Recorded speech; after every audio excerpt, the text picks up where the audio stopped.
Amigos en todo el país, bienvenidos a Mesa de Análisis, un programa del Sistema de Radio y Televisión de la Universidad Católica de Santiago de Guayaquil. Usted está en sintonía de 1190 AM en radio, canal 42 en UHF o canal 74 en TV Cable. Está con ustedes Alberto Franco.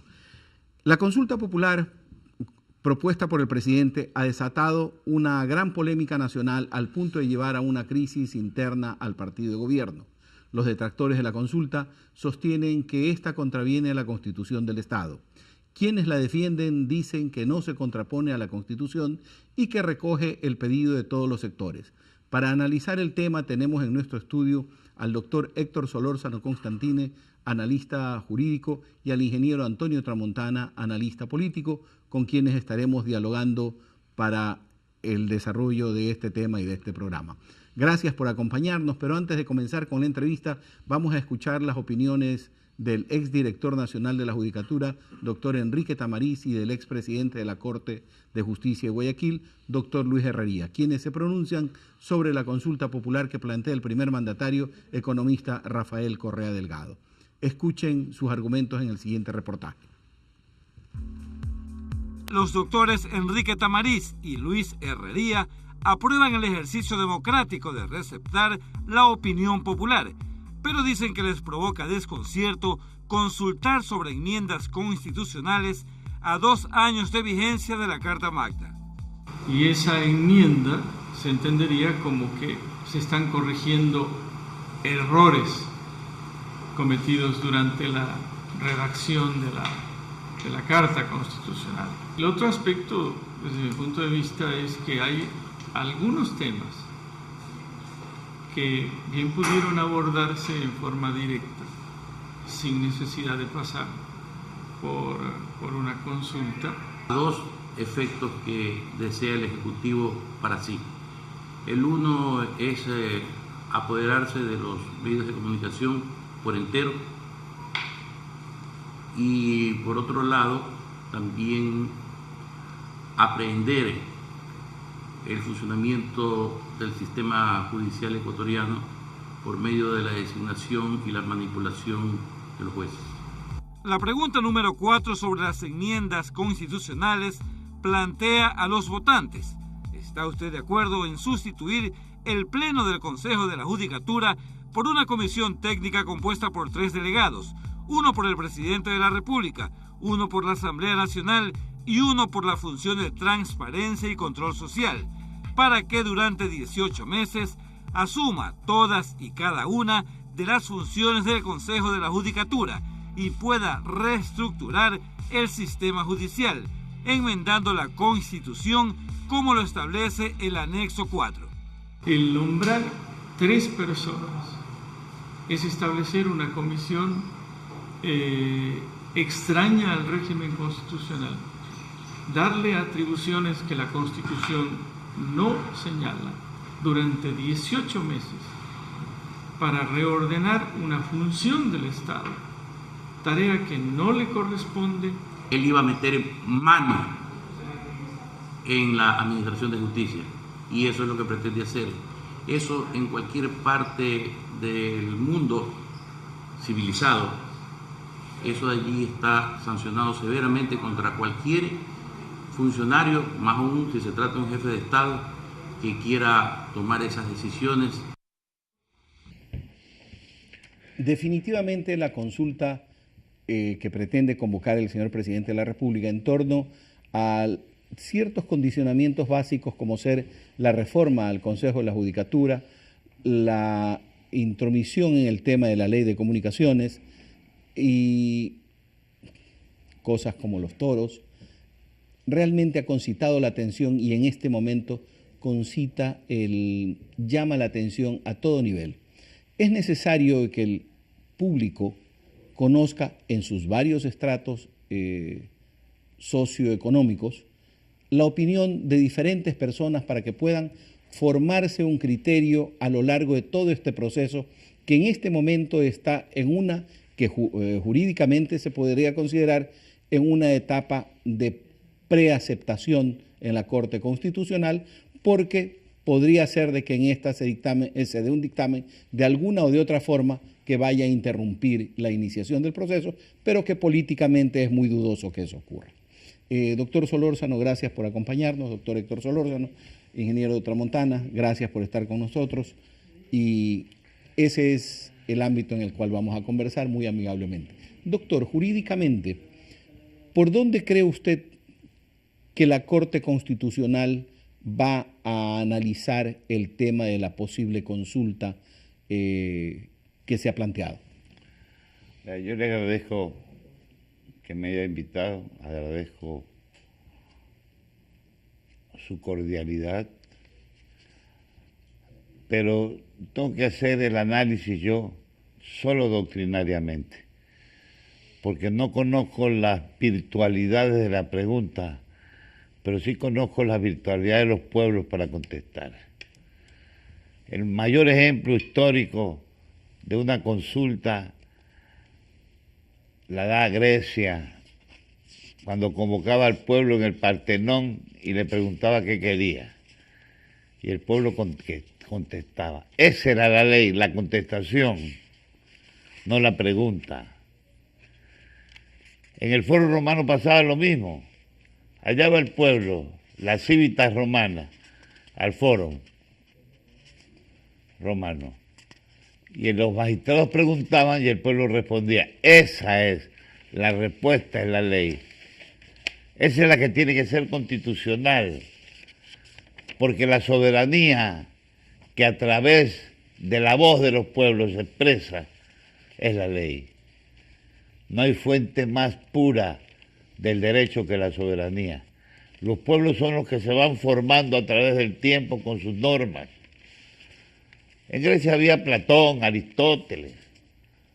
Diógenes salió con una linterna a buscar la verdad y no la encontró, la verdad. La respuesta siempre la dieron los pueblos. Pero en todo caso esa respuesta de los pueblos tendría que haber sido una respuesta razonada, una respuesta en la cual el pueblo estructure la ley que quería tener. ¿Era así como la daban o planteaban ya una contestación estructurada? Iba razonadamente el pueblo convocado y daba su expresión, daba su inconformidad o daba su conformidad con la ley. Así se fue formando el derecho, así se fue creando el derecho en el mundo. Los ulpianos no fueron los que crearon la norma, fueron los fórums en los senados consultos, fueron los foros en las civitas romanas. Ahí se fue creando la ley, se fue generando cierta normatividad que conducía a esos pueblos, que después la recogió escrita en la piedra de la Roseta y que ha servido para que nosotros estudiemos el Código Civil. Ahí estaban las opiniones de los pueblos escritas. Yo, señor periodista, que lo distingo como mi amigo, estoy de acuerdo con el presidente de la República en cuanto a las preguntas. No las conozco bien, pero estoy de acuerdo en tanto las preguntas, porque es el pueblo que tiene que decidir si quiere una justicia negra, rubia, blanca. Es el pueblo que tiene que decir, no usted ni yo, el pueblo a través de su expresión soberana. ¿Cómo la expresa soberana? Con la consulta. Ahí va el pueblo soberanamente y dice, quiero justicia negra y quiero que la administre el presidente de la República. Eso es lo constitucional. Lo demás es lo constitucional escrito hoy día, pero que está deformándose, porque tal es así, que este no es un país con una profusión jurídica especial, es un país tuerto, donde se están perdiendo los vestigios del derecho. Ya nuestros maestros, el doctor Zavala, el doctor Francisco Boloña, ya no quieren ejercer porque la modalidad es diferente ahora. Va un abogado joven de buena presentación con un mazo de billetes por ahí, arregla todo sin el alegato, sin la conformación jurídica, sin hacer la explicación jurídica. Ya no sirve eso. Entonces, de acuerdo con eso, el presidente de la República tiene que regresar al pasado, porque esa es la revolución, regresar al pasado donde los abogados como usted, que era un líder en materia tributaria, hacían su alegato y el juez resolvía en base a esa presentación que hace usted. No puede ser que ahora vayan a hacer un análisis tributario muchachos que no conocen nada o que hagan la ley, señoras o señoritas casi analfabetas, que hagan la formulación legal. Y yo le voy a poner un ejemplo para darle chance a don Antonio, por el momento. El país, el Ecuador, tenía una ley penal punitiva, sancionadora. Ahora ya no, es una ley permisiva. Los presos van con una alternativa diferente de la prisión preventiva, que ahora le ponen sobrenombre. Amnistiaron 2.000 presos por mulos en la Asamblea Nacional. Llevan sacando de las cárceles 14.000 presos. De tal manera que yo creo que el presidente tiene derecho, ya ahorita obligación, de reformar el sistema judicial ecuatoriano. Esa ahí sería su apreciación más jurídica, más política que jurídica. No, es simplemente jurídica, porque yo lo sentí en carne propia, usted también. Todos los días sentimos en carne propia que nos están desalojando de la cancha. Después de haber estudiado tanto y de habernos preparado tanto, nos están desalojando. La corrupción. La corrupción. La corrupción, sí. Ingeniero Tramontana, la apreciación política jurídica del doctor Solórzano es una apreciación que usted siente de que está a gran nivel, a nivel popular, o es en parte manejo, como dice el presidente de la República, de la prensa corrupta. Con los buenos días y el hecho de estar complacido de estar en este programa compartiendo con el doctor Solórzano y usted y quienes nos acompañan. Yo diría que utilizaría aquella frase de un cómico. Esta precipitación jurídica para mí tiene la forma de un guatallarín, una mezcla de referéndum y consulta popular. El doctor Solórzano me acompaña con la risa, pero es algo anecdótico, pero deberíamos entender por qué las cosas. Y ya que el doctor Solórzano se permitió en hacer una muy buena introducción, yo quisiera añadirle algo a este tema.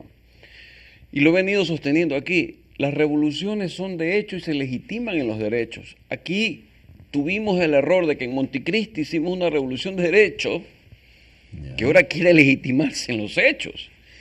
Entonces, si yo me pongo a analizar la estructura política, jurídica en este momento, encuentro voces que si bien le dan el derecho al presidente a hacer la consulta a través de lo que llamamos democracia y a través del pueblo, pero me topo con ciertos fantasmas, o tal vez el presidente de la República encuentra esos fantasmas, porque hay que reconocer que el 30 de septiembre marca para él el peor de los hitos históricos, no solo para el Ecuador, sino para su estructura gubernamental, el AC y el DC.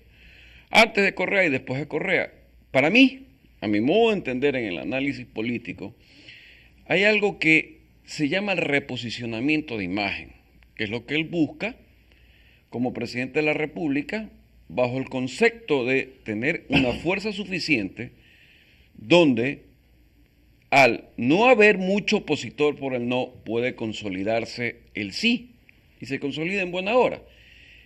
Pero él a su vez tiene dos problemas, que son, y yo quisiera que hoy día me permitan, hoy 1 de febrero me permita usted y el doctor Solórzano hacérselos conocer. ¿Saben ustedes que existe la resolución 222 del 21 de enero de este año del CNE, en el cual autoriza al doctor Vicente Sarmiento a recoger 800.000 firmas para hacer lo que él presentó como proyecto de reformas a las leyes dentro del enfoque penal a toda esta inseguridad? Y fíjese usted, marco ese hito como el hito raro porque no le daban la autorización y ahora la tiene.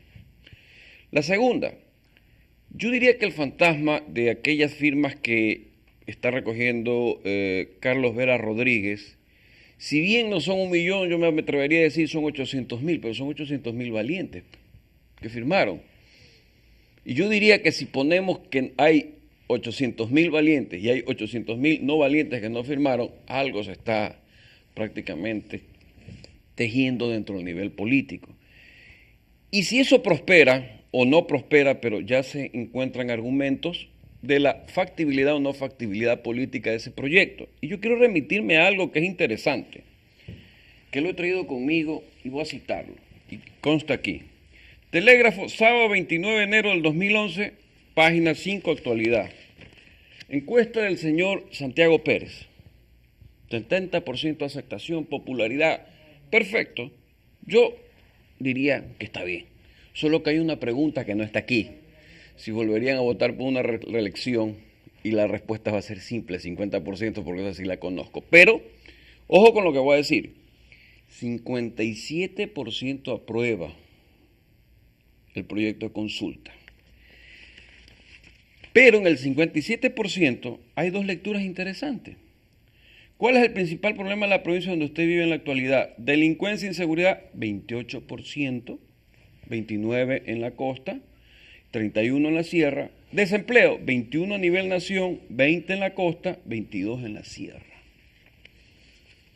Bajo el concepto que la suma no me falla, sin ser economista y ser ingeniero, que es lo que siempre he creído que lo hago bien, aquí habría un 49% que tiene un problema, que tiene una variable, que condiciona una aceptación. Y hay un 57% que aprueba.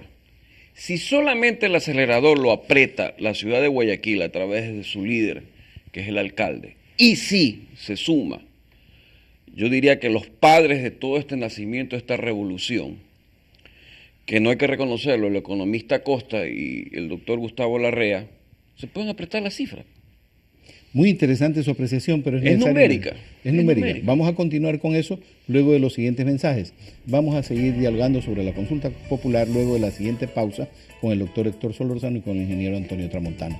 No se vayan, volvemos inmediatamente.